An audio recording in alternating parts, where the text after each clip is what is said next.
everybody. I'm Larry Ridley, and this is Madden 17 on EA Sports. Tonight's matchup features two quarterbacks who will be trying to lead their team to victory. It's the Buccaneers going up against the Ravens. With that, let's get you up to M&T Bank Stadium. On the call, here are Brandon Godden and Charles Davis. Larry, we are coming to you from the heart of Baltimore, nestled between Russell Street and I-395.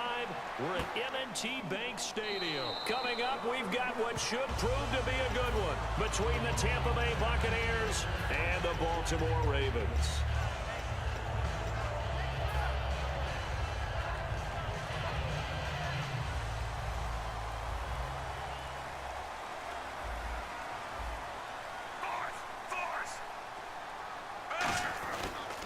Now a carry here for Terrence West. And not a whole lot doing there as he'll get it up to about the 28-yard line. 3 yards on the pickup there, and it'll be second down.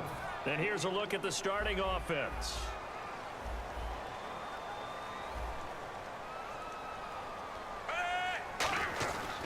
They'll run again here with West. And he is going to lose yardage here. He lost 4 there, and it's third down. All right, partner, despite my eating habits, I'm not big enough to play offensive tackle, nor am I quick enough. But with the defensive ends nowadays and their speed, those guys have to be able to punch and dance, and it's a tough, tough job to contain them. Third down. Flacco needs a decent chunk of yardage. And this is going to be incomplete. Mike Wallace, the intended receiver. Now fourth down. When you see passes knocked down by those guys I call the frustrated fullbacks, the linebackers, you know that in their zone coverage, they were able to drop, see the ball thrown, and react to it very quickly.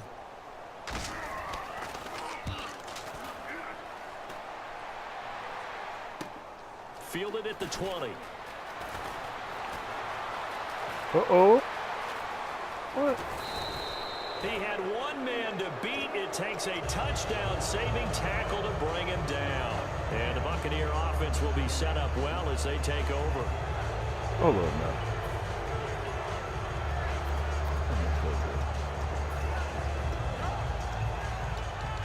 Wide open touchdown.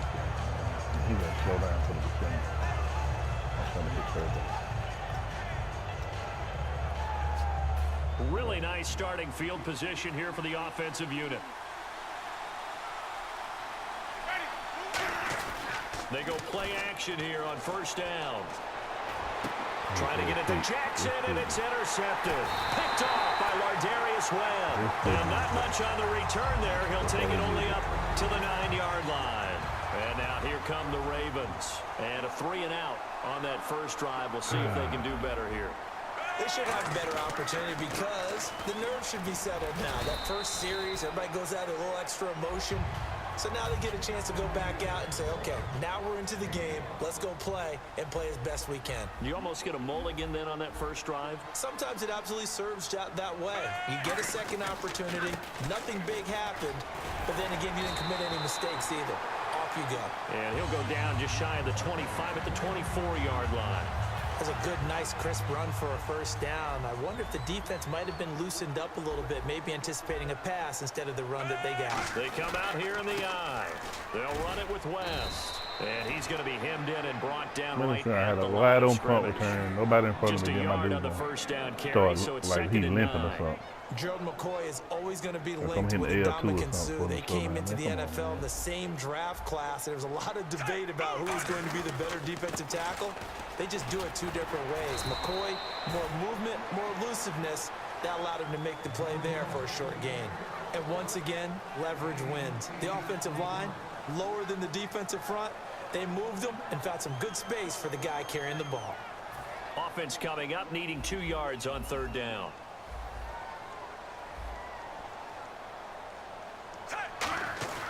Here's West. And he's going to be stopped up right at the line of scrimmage. No gain on the play there. A nice job defensively. And it likely forces a punt situation on fourth. You should never have it. Go for it.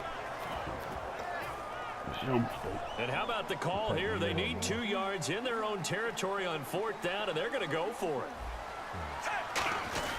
They'll run for it with West. And He's going to have the first down at about the 38. It'll be a gain of 6, and they're able to pick up the conversion here on 4th down. And a new set of downs here after picking up the first on the ground. Tell you what, I don't think I agree with the call to go for it, but I will be the first to give him credit because every book in the world tells you to punt in that situation, but he trusted his instinct. And as a result, his guys are going to get a new set of downs. 5 yards is the tally on first down. That brings up 2nd and 5. It's been a struggle this entire game trying to move the ball on the ground, but every now and then you find a little chink in the armor, and that type of run right there lets them know that they can't stop every single run for almost no gain. Now Allen, and he'll get it into enemy territory just across midfield at the 49. 8 yards on the pickup there, and it moves the sticks.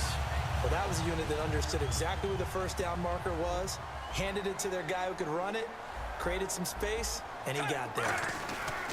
Now West. And a pretty big hole as he's down to about the 40. A nice run there, 9 yards, and it'll be 2nd down. That was a good run, probably right on the edge of breaking into something really big. So the defensive guys right now are talking about, okay, what can we do to slow him down before he truly gets started? Second quarter now. Brandon Gaunt and Charles Davis with you. It's the Ravens who have the football. They're looking at a 2nd and short yardage to start things out. Now this will be the 9th play on this drive. On the ground, it's West again. And he'll get it down on the play to the 37. Only 3 there on the pickup, but that's enough to move the chains. 2nd and 1, and people want to run the football. This is where every back in the league is supposed to do exactly what we just saw there. Pick up the first down. This is West. And he'll get 3 down to the 34-yard line. Partner, we know today's NFL is really built around the guy throwing the football. But these short runs, they still pay dividends because they can take their toll on a defense and they can add up as the game goes along. You control the clock, you control the ball, and that way you often control the game. And they'll try the ground game here with the running back.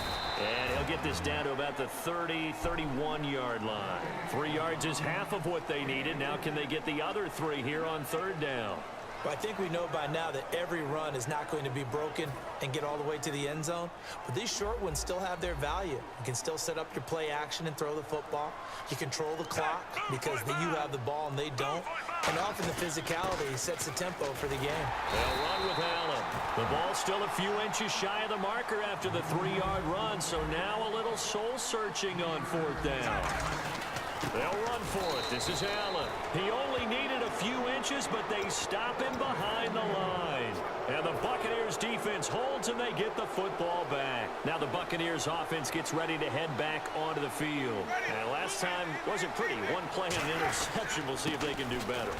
I want to see if they want to go ahead and throw the ball again now on this drive after what happened on the last one. Throw it on the first play. Give the quarterback some confidence. See what happens. A 1-yard gain can look like a disaster, but it all depends on how the game is going. Is it a series of 1-yard gains running the ball? If that's the case, you might have to start thinking about throwing it a little bit more. But if it's just the occasional 1-yard run, hey, congratulations to the defense. They won that one. Come back and get it the next time. I know the initial focus was on how far that pass was downfield, but how about the coverage on the play? Able to stay with him, get his hands where the receiver's hands were going to try and catch the ball, tips it up in the air, and knocks it away. Now the Ravens bring out an extra defensive back here on 3rd down. Could be a blitzer. Finding time. And this is caught by Jackson. And they're able to convert on 3rd with a solid gain of 23. Well, we always hear about the connections some quarterbacks have with certain receivers. I think this guy has a connection with just about everyone. Didn't mind throwing it in there against double coverage to him. Shows some confidence, supreme confidence. Big-time confidence that he would make the play for him, and he did. A good run there on 1st down, and it'll leave him with a 2nd and 2. And that's the kind of run that gets everyone excited on offense. And, you know, oftentimes the guys who carry the ball are the ones in the huddle doing the chirping.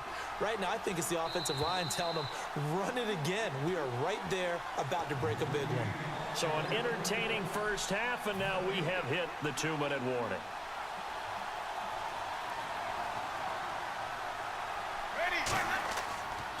Winston gives to Martin on the draw. And he's going to get this inside the 30. It's a 10-yard pickup, and it moves the chains. For so many years, I was convinced it was a myth, you know, because you always hear about the smaller running back. Oh, he gets lost, you can't find him, and sometimes that's part of his genius. But it's true. You get behind big offensive linemen, the defensive line guys trying to find him, trying to peek around people to see him, and he gets lost. But this guy gets lost in a good way for his offense, picking up big yardage. First down, here's the run with Martin, and he is going to lose yardage here. It's a loss of 2 there, bringing up second down. There's another example of why they haven't scored any points so far. I think it's time to abandon the run game, spread things out, and go to the air. It certainly can't be any worse than what they've done so far. One man on the backfield, that's Martin. Jameis to throw it. His throw incomplete.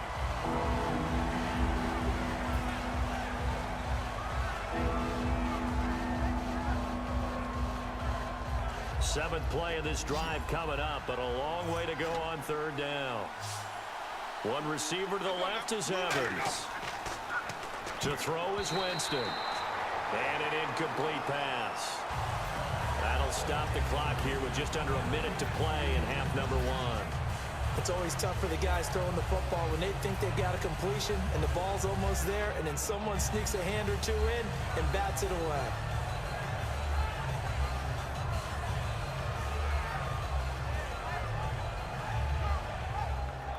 Roberto Aguayo out now for the Buccaneer field goal try. From the right hash, this from 48. And this one looks good. It is good. Right down the pipe, and the Bucs take a 3-0 lead. And we were scoreless up until this point in the second quarter. Now we finally have a little action. Let's see where this action takes us. First quarter, no points at all. Now we've got our first score of the game. Well, does that signal that we're going to get more as we go along, or will it revert back to what we saw in the beginning of the game? The Ravens offense now, they get ready to head back on the field. And what do you think goes on here in this situation? If you got the football, you're trailing, you're back in your own territory with just a little time. Do you try something? You're thinking about jump-starting your team, right? You just mentioned it. They're down. They're trying to get back into the game. But you got to figure, if something goes wrong, you may have put yourself in a spot where you may not be able to come back in the second half. Managing risk. Listen. Now whistles come in. We're going to get a timeout here by the offense. It's just their first, so they'll have 2 remaining here before we get to halftime.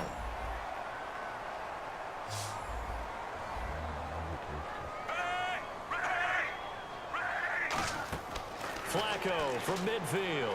Surveying the field. Flushed out right. Get the pick. And he fires one that's intercepted. Picked off by Jude I.J. Barima. And his guys are going to get the football at the 28-yard line. The Buccaneers getting ready to go as they take the field. And with time quickly fading here in the second quarter, not sure how aggressively, offensively they want to play this. I think we'll find out just how much they trust their guys in this situation if they decide to take a shot. Now a play fake here on first down. Now he's going to throw deep right side. And this is caught at the 20. Touchdown, Tampa Bay. Josh Huff as the first half is winding down. And the Bucs get the quick strike touchdown. And that'll give them a 2-score lead here, but I'm looking ahead. They just want to hold it for the final moments here in the second quarter. They don't want to give up anything on the other side. No, not at all, because if they don't, it almost had the feel of an imposing their will score. And right now, they want to make sure they keep that and carry it into the second half. That'll be taken in the end zone. And not wanting to risk anything here late in the half, he'll just take a knee and they'll bring the football out to the 25. The Ravens offense now, they get set and head back onto the field. And with time quickly fading here in the second quarter, not sure how aggressively, offensively they want to play this. I think we'll find out. Now hold everything here. We're going to get a timeout by the offense. So that means they're down to 1 remaining here as we head toward halftime. On first down, Flacco. And Steve Smith hauls it in. And Steve Smith still making catches on Madden, but his career is over, finishing it with over 1,000 grounds, over 14,000 yards, and 81 touchdowns. And no one went out better, as far as I'm concerned, than Steve Smith. Did you see his letter to the commissioner? Tell me about it. Where he said that I will no longer be around to antagonize defensive backs. And he did just that. Agent 89 out. That's it for the first half. 2 more quarters to go. We'll have plenty more to see after the break. Welcome back. Charles and I settled into the booth, ready for quarter number 3. So both teams have their marching orders, and we'll get going again here in quarter number 3. This will be taken to the back of the end zone. And no thought to bring this one out. He'll just go down to a knee, and they'll take over at the 25. Out come the Buccaneers. They'll have it first to start in the 3rd quarter. They built a good first half lead. Now they have a chance to add on to it. And what I'm thinking is that the offensive staff spent the entire halftime just working with them on, here's what we think they're going to do to attack us in the second half. Nice first half that we've had, guys, but be prepared for some change-ups. We're going to see them when we kick it off in the second half. See how they handle any adjustments that might be made defensively. And while that play was unsuccessful to start the second half, I'm not sure that you just totally abandon what you do running the football. Maybe you make some adjustments in your run game and do things a little bit differently. That doesn't necessarily mean you just go to the pass and do nothing else. On second down, Martin, and able to stay on his feet past the 30 to about the 33-yard line. Give him 10 yards on the pickup, and that'll bring up a 3rd down. Look, the first down marker is out there, but sometimes it's hard to find for an offense when they're in a long yardage situation, which usually means throw the football. In this case, they went against the tendency and ran it, and boy, the reward was there.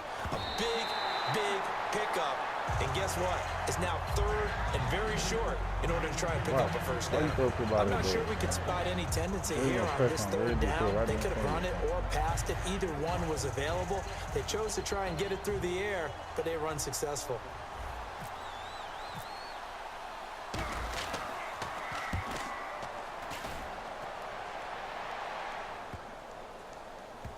And a nice job here on special teams. This will be down inside the 10 at the 8-yard line. The Ravens offense getting ready now for their first possession of the second half. They were able to get the stop defensively. Now a chance really to set the tone here in quarter 3. They can really take charge, can't they? And this is probably how it was drawn up at the half. I think we can go inside the locker room, all right? And I think we would see up on the grease boards, stop them defensively, get the ball back for the offense, and let's go downfield and score. Seems simple, right? The last part, we have to find out if that's going to happen. But the first part worked to perfection. Did exactly what they wanted, and now their offense has to pay it off. See if they can get the latter 50%.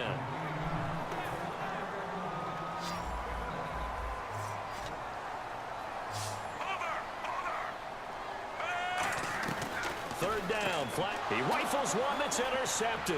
And it's a pick 6. He brings it back to the house for a Buccaneer TD. Short throw, pick 6 right there. Those linebackers, they love when those short throws come and those eyes get real wide, don't they? How about the anticipation on the play? Reading, reacting, and then the ability to catch the football and take it in the opposite direction.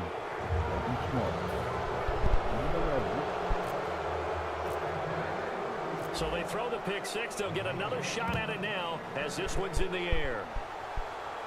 That's fielded in the end zone. And he'll elect not to return this one, so they'll bring